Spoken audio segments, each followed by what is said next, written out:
حرف جی در عموم صدای جیم و گاف را میدهد. هرگاه پیش روی حرف جی حرف وای واقع شود همیشه صدای جیم را میدهد. مثلا جپ، جپ، جم، جم. و هرگاه پیش روی حرف جی حروف یو او ای واقع شود گاف تلفظ میشه. مثلا garden، goat، gum.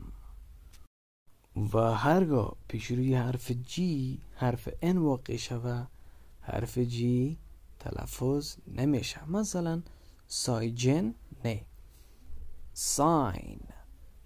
دزایجن نه، design.